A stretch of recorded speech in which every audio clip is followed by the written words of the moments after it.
Ustaz, mengapa Allah ciptakan Dajjal? Mengapa Allah ciptakan syaitan? Mengapa Allah ciptakan iblis? Saya buat pertanyaan kepada siswa, pelajar-pelajar, penuntut ilmu. Siapakah Raja Saudi Arabia? A.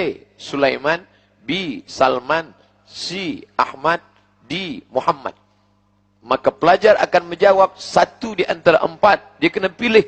Maka dia akan pilih Salman bin Abdul Aziz. Mengapa saya buat Sulaiman? Mengapa saya buat Ahmad? Mengapa saya buat Muhammad? Sebab saya nak uji pelajar saya. Boleh tak ia membezakan mana yang raja sebenar, mana yang bukan, mana yang memimpin Saudi Arabia, mana yang bukan.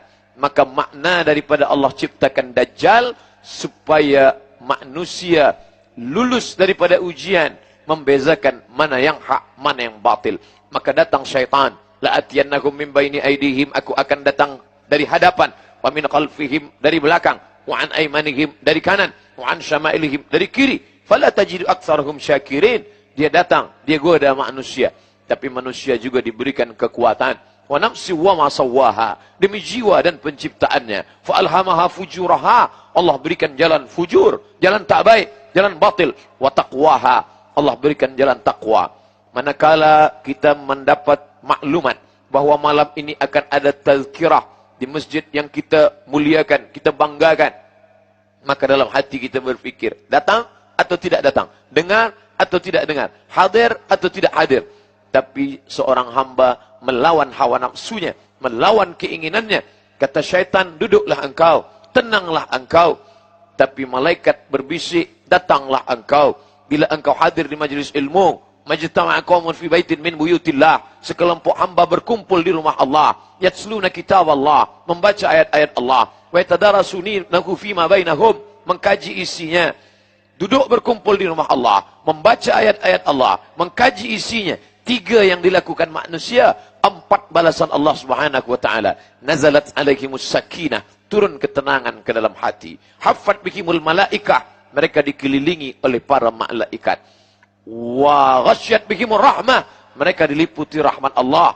Wa dzakarahumullahu fi man indah, maka Allah banggakan mereka kepada para malaikat. Hai malaikat, dulu manakala aku ciptakan mereka, inni ja'ilun fil ardi khalifah, aku ciptakan manusia menjadi khalifah, kalian semuanya marah, kalian bertanya, ataj'alu fiha may yufsidu fiha wa yasfikud dima, mengapa engkau ciptakan mereka ya Allah? Mereka hanya akan berkelahi, mereka hanya akan berperang, mereka hanya akan menumpahkan darah.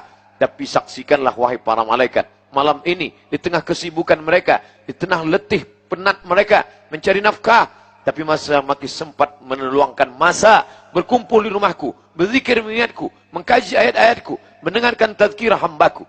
Mudah-mudahan kita termasuk yang dibanggakan Allah Ta'ala kepada para malaikat. Amin. Ya Rabbal Alamin. Mengapa Allah ciptakan ini Dajjal? Ini adalah ujian.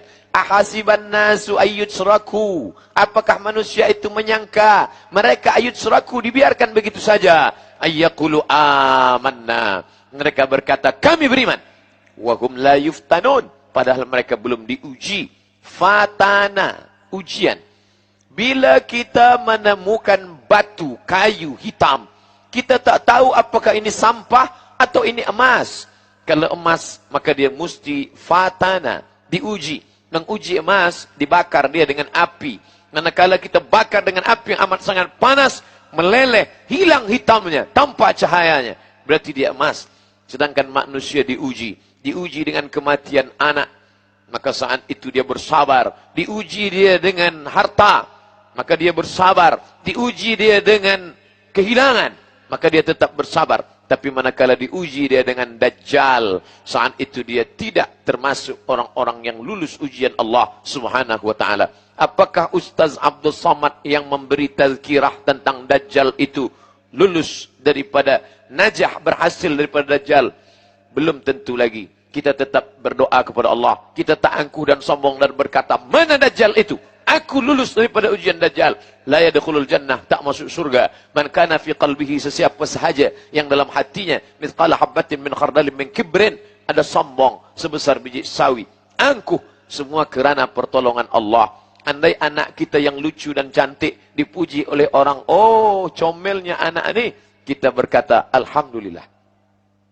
Ucapan Alhamdulillah mengembalikan nikmat ini kepada Allah, menyelamatkan kita daripada hasad, menyelamatkan kita daripada takbur, menyelamatkan daripada penyakit ain.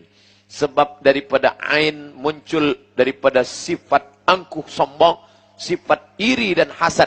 Maka manakala datang pujian Allah, Masya Allah, ini luar biasa, ini hebat, kita berkata Allahu Akbar. Kerana ada yang lebih besar daripada nikmat ini. Siapa dia? Allah. Balikkanlah segala sesuatu kepada Allah untuk